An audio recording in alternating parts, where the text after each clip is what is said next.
ஒவ்வொரு 5 ஆண்டுக்கும் ஒரு முறை தேர்தல் நடத்தி அதில் வெற்றி பெறும் மக்கள் பிரதிநிதிக்கு நம் நாட்டையும் நம் நாட்டு மாநிலங்களையும் ஆள்வதற்கான வழிவகை செய்வது நடைமுறை. அதன்படி நடந்து முடிந்த 2026 தேர்தலில் தனிப்பெரும் கட்சியாக வளர்ந்த திரு விஜய் அவர்களின் தலைமையிலான தவேகா 108 இடங்களில் வெற்றியை பதித்தது. ஆனால் பெரும்பான்மைக்கு தேவையான சூழ்நிலை இல்லாத நிலையில் திமுக கூட்டணியில் நின்று வெற்றி பெற்ற சில கட்சிகளின் துணையோடு மதில் மேல் பூனை என்ற கதைக்கு ஒப்ப எந்தவித உறுதித்தன்மையும் இல்லாமல் ஒரு ஆட்சியை திரு விஜய் அவர்கள் அமைத்தார். எப்பொழுதுமே தேர்தல் முடிந்து முதல்வராக பதவியேற்பவர் முதல் கையெழுத்து என்ன இடுவார் என மக்கள் எதிர்பார்ப்பது என்பது இயல்பான ஒன்று. அதன்படி முதல்வராக பதவியேற்பவர் தான் தேர்தல் நேரத்தில் மக்களுக்கு கொடுத்த வாக்குறுதிகளில் சில முக்கியமானவைகளை நிறைவேற்றுவது இயல்பு. அந்த வகையில் மறைந்த முதல்வர் செல்வி ஜெயலலிதா அவர்கள் அம்மா உணவகம் மூலம் மலிவு விலையில் தரமான உணவு வழங்கும் திட்டம் போன்றவற்றையும், திரு மு.க. ஸ்டாலின் அவர்கள் இலவச நகர்ப்புற பேருந்துகளில் அனைத்து மகளிருக்கும் இலவச பயணம் போன்ற திட்டங்களையும் குறிப்பாக கூறலாம்.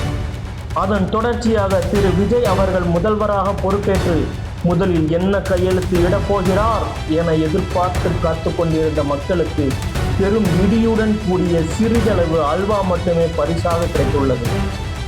ஏன் அப்படி சொல்லப்படுகிறது என பார்த்தால், மக்கள் பெரிதும் எதிர்பார்த்த மற்றும் திரு விஜய் அவர்கள் தங்கள் தேர்தல் பிரச்சாரத்தின் போது மக்களுக்கு அளித்த வாக்குறுதிகளில் மிக முக்கியமானதாக கருதப்படுவதுமான மகளிருக்கு மாதம் 2500 ரூபாய் வழங்குவது, மகளிருக்கு தமிழகம் முழுவதும் இலவச பேருந்து பயண அனுமதி, மகளிருக்கு திருமணத்திற்கு 1 சவரன் வழங்கும் அண்ணன் சீட் போன்றவைகள் இருக்கும் என எதிர்பார்ப்பு இருந்தது. இப்படியெல்லாம் எதிர்பார்த்த மக்களுக்கு நம் கிராமங்களில் ஒன்று சொல்வார்கள், உள்ளதும் போச்சிடா நொல்ல கண்ணா என்பது போல் ஏற்கனவே நடைமுறையில் இருந்த 1000 ரூபாயும் நிறுத்தப்பட்டுவிட்டது. இலவச பேருந்துகளும் தற்போது என்ன நிலை என்று யாருக்கும் தெரியவில்லை. இந்த நிலையில் இப்போதே அதிருப்தி குரலானது ஆங்காங்கே எழத் தொடங்கிவிட்டன. இதற்கு காரணம் என்ன சொல்லப்படுகிறது என்று பார்த்தால், நான் முன்னாடியே சொன்ன மாதிரி அது செய்வேன் இது செய்வேன்னு பொய்யான வாக்குறுதிகள்லாம் கொடுத்து உங்களை நான் ஏமாற்ற மாட்டேன். எது சாத்தியமோ அது மட்டும்தான் நான் செய்வேன். இம்மிடியட்டா உங்க மனசுல ஒரு கேள்வி ஒன்று வரலாம், அப்ப சாத்தியம் இல்லாததை செய்ய மாட்டாங்களா, செய்ய முடியாதா அப்படின்ற ஒரு கேள்வி ஒன்று வரலாம். இத்தனை கோடி மக்கள் என் கூட இருக்கும் போது எது வந்தாலும் பார்த்துக்கலாம், என்ன வந்தாலும் பார்த்துக்கலாம் அப்படின்ற அந்த கான்பிடன்ஸ் என் மனசுல இருக்கு. இன்னொரு விஷயமும் நான் இங்க சொல்லணும். இன்னைக்கு நம்ம தமிழ்நாடு கவர்மெண்ட் இருக்கிற அந்த நிலைமையை பத்தி நான் உங்ககிட்ட நான் சொல்லணும். கிட்டத்தட்ட 10 லட்சம் கோடிக்கு மேல கடன் வாங்கி வச்சுட்டு போயிருக்கிற இன்னைக்கு அந்த தமிழ்நாடு அரசு இருக்கிறப்போ, கஜானாவை சுத்தமா தொடச்சி வலிச்சு வச்சுட்டு போயிருக்கிறப்போ, தூக்க முடியாத சுமையை ஏத்தி வச்சுட்டு போயிருக்கிறப்போ,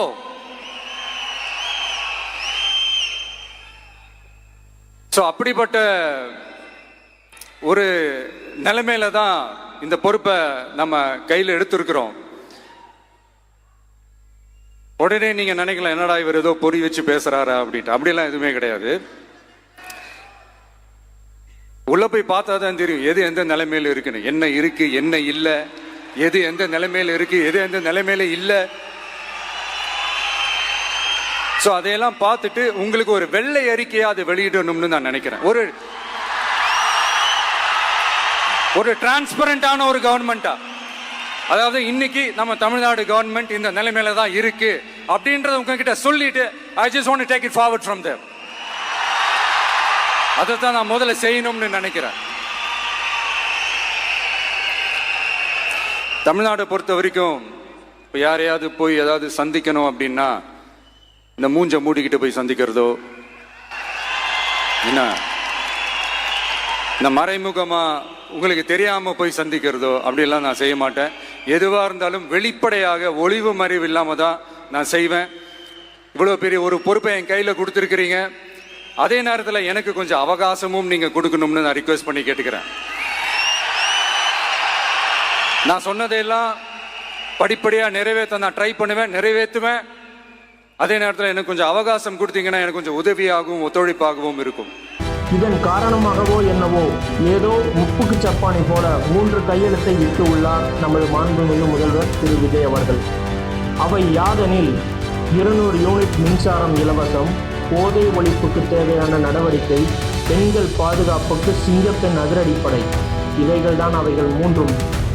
சரி, அந்த 200 யூனிட் மின்சாரமாவது நமக்கு முழுவதுமாக கிடைக்கும் என எதிர்பார்த்த மக்களுக்கு அதிலும் ஒரு பெரிய வெடியை வைத்துள்ளார் நமது முதல்வர். அது என்னவென்றால் 2 மாத கணக்கீட்டில் 500 யூனிட் வரை பயன்படுத்தும் தகுதி படைத்தவர்களுக்கு மட்டுமே என்பதுதான்.